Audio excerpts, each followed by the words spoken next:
Melissa. Hi, I'm Melissa Joan Hart. I am an actor, director, wife, and most importantly, mother.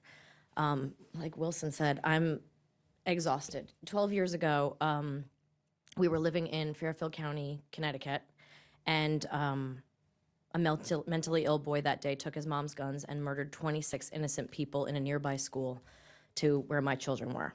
It included 20 first graders, and my son at the time was in the first grade. My entire life changed that day, and my political views changed that day. Then less than a year ago, almost 12 years after the Sandy Hook Elementary shooting, I was driving to my children's school in our home of Nashville, Tennessee, to a parent-teacher conference, and I was about a half a mile from our school when I saw a young woman with dozens of small children run out of the woods. And my first thought was, what is this woman doing in the street crossing a 5-lane highway with these tiny children? And as I reached to help the children and help them cross the road, it became clear that whatever they were running from was scarier than these cars in the street. And the fear on their faces and the terror and the confusion as we got them to safety, and then the 6 ambulances that drove by us and let us know exactly what had happened, these memories will not allow me to stop fighting for ways to keep our children and our communities and our country safer.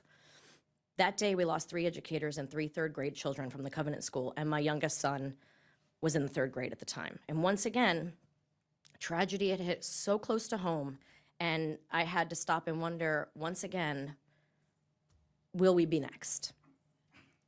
And I had been a staunch Second Amendment woman who believed our freedoms cannot be infringed upon with new laws.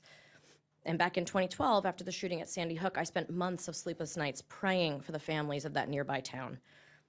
I started wanting to make sure that that could never happen again. And in digging and educating myself on guns and gun laws across the nation, I learned that laws do change. That, in fact, it happens all the time to make our world a safer place. I learned that MAD, the Mothers Against Drunk Driving, had been successful in preventing drunk driving accidents over tough, relentless years of battles with politicians. And I wanted to see that happen with this situation. I used to believe that you couldn't mess with the Second Amendment because that's a threat to our freedom as Americans. But now I can say that we are not free as long as weapons of war are allowed in the hands of untrained, unchecked citizens. We are not free if our children are forced to practice lockdown drills at school and at church. And we are not free if we have to live in fear. Thank you. Thank you.